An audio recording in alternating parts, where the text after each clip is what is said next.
Bonjour à tous et bienvenue sur Sensation. On le sait maintenant, la crise sanitaire fait des ravages chez les commerçants locaux. Beaucoup tentent de résister tant bien que mal à cette épidémie en innovant ou en trouvant des alternatives.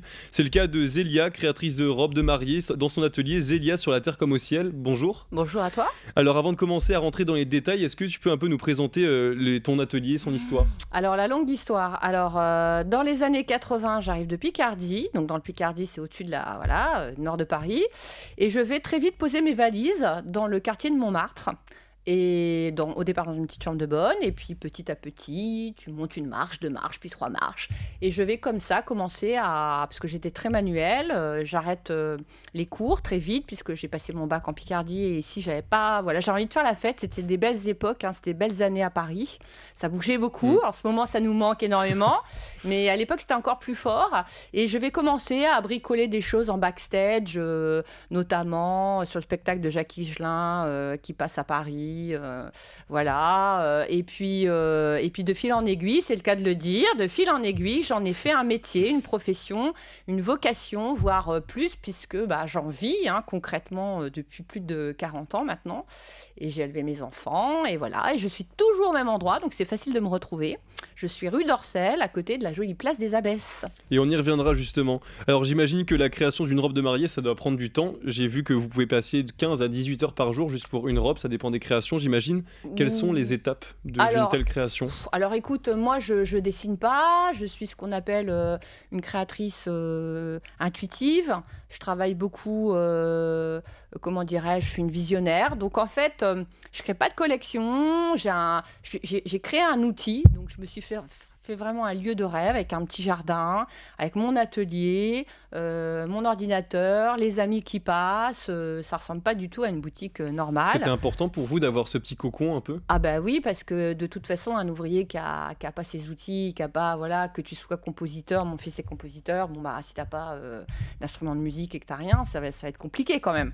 Donc il faut se donner les moyens. Donc ce qui était bien, c'est que dès l'âge de 18-19 ans, je me suis installée à mon compte, ce qui est dur parce que tu connais rien, faut trouver un peu le cash pour lancer la boîte, tu as plein de papiers, tu comprends pas ce qu'il faut faire. Donc tout s'apprend. Il faut vendre parce que c'est très très bien d'être artisan, d'être artiste, mais après il faut vendre ta production, ce qui est la partie la plus difficile. Et puis surtout quand tu es très artiste et que tu fais des choses très singulières, ce que j'ai choisi de faire aussi, j'ai jamais fait de commercial de ma vie. Donc évidemment, c'est un peu comme quand tu es artiste peintre, tout le monde ne t'attend pas au tournant, donc il va falloir que tu fasses tourner, bouillir la marmite. Voilà, donc je l'ai fait, je crée des œuvres, je me dis pas est-ce que ça va se vendre, parce que c'est le propre de l'art. Si tu commences à être trop dans du marketing, ça marche pas. Et je pense qu'il y a au fur et à mesure, au bout de 40 ans de travail, une vraie signature dans le travail que je propose. Et tu as vraiment des gens qui sont fans, en admiration. J'ai même reçu la médaille l'année dernière des chambres de métiers de France, médaille de bronze. Donc ça fait toujours plaisir. Écoute, c'est une reconnaissance sympa. Mais il faut savoir créer, il faut savoir gérer, il faut savoir communiquer, il faut savoir recevoir, il faut savoir entendre les gens. Voilà, j'ai un département qui est dévoué aux artistes. Demain, je tourne par exemple une émission de télévision avec un gros documentaire sur Patricia Petitbon, la grande chanteuse lyrique. Mais ça peut être Marie-Claude Pietragala, ça peut être des gens de la pop. Hier, j'avais un groupe de jeunes... Lulu Van Trapp qui sortent leur album, et puis après tu as une mariée qui se marie en Provence, une autre qui se marie à Las Vegas. C'est ça qui est génial dans ce quartier. C'est diversifié. Je rencontre plein de gens. Alors une robe de mariée, c'est pas un simple vêtement, c'est un symbole avant tout. Qu'est-ce que ça représente pour vous et et pour les clients qui viennent vous voir, les clientes surtout ? Pour moi c'est très singulier parce qu'en gros j'habille beaucoup les femmes et les hommes qui ne pensaient pas se marier. Tu vois, à la base, C'était le délire. Du coup, sur le vrai marché classique du mariage, c'est-à-dire quand on fait un salon et qu'on voit ces robes blanches, ces robes classiques, les lieux classiques, ça, c'est pas ma came du tout et c'est pas ma clientèle. Moi, je récupère des personnes qui me disent nous, on a loué un chapiteau de cirque, je vais m'entraîner pendant 1 an pour arriver à dos du cheval. J'ai quand même des gens hyper sympa. Tout le monde me dit t'as trop de la chance. Oui, parce que t'as un produit qui attire un certain type de gens. T'as des gens qui vont faire un pique-nique géant, donc tout le monde arrive à vélo. C'est des gens qui vivent leur mariage comme un événement, comme une boîte d'événementiel. Tu vois, maintenant, ça existe beaucoup. Il y a, ce qui était original, c'est qu'il y a 30 ans, quand je me suis lancée, même ce mot événementiel, les gens ne savaient pas ce que ça veut dire. Aujourd'hui, on sait que, les gens maintenant font des chaînes même sur leur portable. tout a changé. Mais c'est vrai que je suis avec des robes de couleur, des robes à thème. Au début, les gens se disaient ça marchera jamais son Vous truc. sortez un peu des codes en fait, des codes. Tu peux pas être artiste et être dans les codes. Enfin, ça n'a pas de sens. Après, t'as du bol. Des fois, tu fais du rap et puis ça tombe super bien, ça devient super à la mode le rap. Et puis comme t'étais un des premiers, mais surtout un des meilleurs, parce que dans la vie, l'important c'est pas d'être la première, c'est pas tout ça, c'est d'être le meilleur. Et après, c'est de tenir. Un peu comme quand tu vois des carrières de Gainsbourg ou des gens comme ça qui ont une touch spéciale.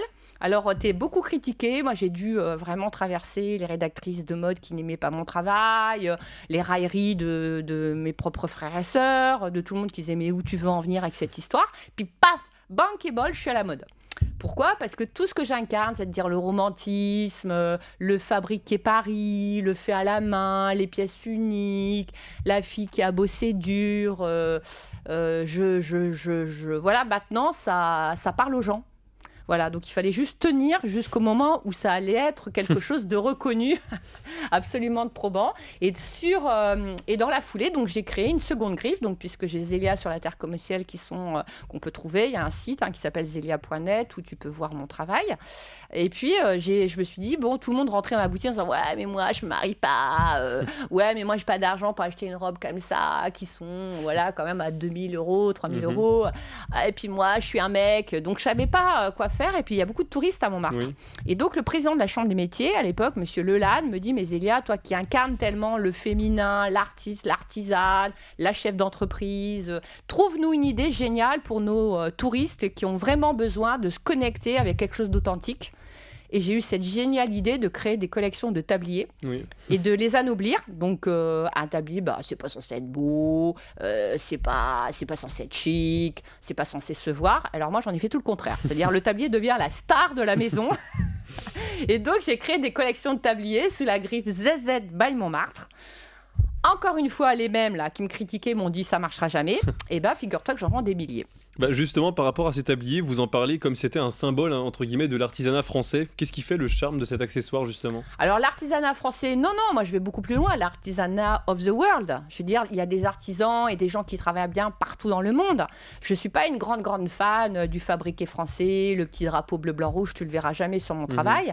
Parce que de toute façon, le travail, il m'accompagne. Aujourd'hui, je fabrique à Montmartre, donc c'est fait à Montmartre. Demain, je te dis n'importe quoi, je pars vivre en Belgique. Mes fesses sont en Belgique. Mon travail est en Belgique, je serai made in Belgique.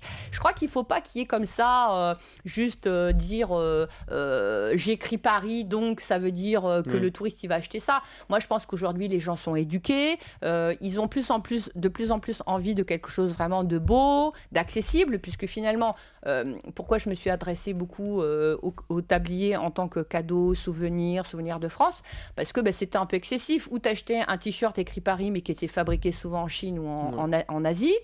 Et tu repars avec un truc qui t'es allé à Paris, c'est écrit Paris dessus, mais il n'y a aucune valeur ajoutée, aucune qualité, aucune créativité surtout. Ou alors tu es très riche et tu vas dans les grands magasins, avenue Montaigne, ou tu vas chez Vuitton, ou tu vas chez Dior, ou aux Galeries Lafayette. Et moi, j'ai eu une réflexion personnelle, toute seule comme ça dans mon coin. Je me suis dit, c'est dommage, on est plein d'artisans à Paris. Comment on va faire pour les bifurquer ? Et surtout, quels produits pourrait-on leur proposer ? Et voilà, un petit tablier, ça pèse 300 grammes. Tu peux en acheter 5 ou 6. C'est rigolo. Tu en achètes un pour ta sœur, un pour ta mère, un pour ta chérie. Et puis après, il fallait beaucoup de créativité parce qu'au début, c'est comme un mouchoir. Tu dis, ah bon ? Et on peut raconter des trucs dans les tabliers. Et moi, quand j'étais petite à l'école, j'avais adoré Exercice de style de Raymond Queneau. Ça a changé ma vie. Et du coup, j'ai dit, mais oui, avec le même petit carré, tu peux raconter des milliers de choses. Et c'est vrai que je suis un peu la créatrice douée en histoire géo, donc ça m'a beaucoup aidée aussi pour les collections. Et du coup, maintenant, qu'est-ce que vous espérez pour la suite alors ? Moi j'espère aller me reposer mon gars, parce qu'il faut laisser la place à la jeunesse quand même. Donc écoute, alors là en séquence, je n'ai que 57 ans, donc je ne peux pas vraiment m'arrêter vu que j'ai fait des robes magnifiques, mais que ça prend beaucoup d'heures de travail, les filles, il faut beaucoup d'essayages, c'est très physique. Et donc quand j'étais jeune, c'était chouette, je fréquentais plein de filles qui se mariaient, tout ça c'est un mouvement. Et puis si j'avais pu faire énormément d'argent, on l'aurait su, donc ça n'a pas été le cas. J'ai élevé 2 enfants magnifiques qui sont tous les 2 artistes, donc c'est top. Mais je me disais, il me faut un plan B. pour pouvoir voyager, faire plus de choses, distribuer, vendre plus de produits et éventuellement gagner plus d'argent. Et si tu as plus d'argent, qu'est-ce que tu peux faire? Tu peux te reposer. Voilà, et le Covid est arrivé sur tout ça. Et c'est vrai que j'ai beaucoup de chance parce que j'avais déjà ébauché cette idée, ce concept. Et effectivement, pendant la Covid, zéro mariage, zéro robe de mariée, les gens annulent, les châteaux sont vides, voilà. Et en effet, j'ai rebondi, je me suis concentrée sur ce dossier. Et avec brio, je pense, j'ai eu la chance de signer un contrat rêvé avec l'Office du tourisme de Paris et de devenir comme ça la première artiste artisane fabriquée Paris qui va être officiellement distribuée par l'Office du tourisme. Et félicitations, en tout cas, on vous souhaite que le meilleur pour la suite. Ça s'appelle rebondir. Merci beaucoup Zélia d'avoir été avec nous. Je rappelle que vous êtes la créatrice de l'atelier Zélia sur la Terre comme au ciel.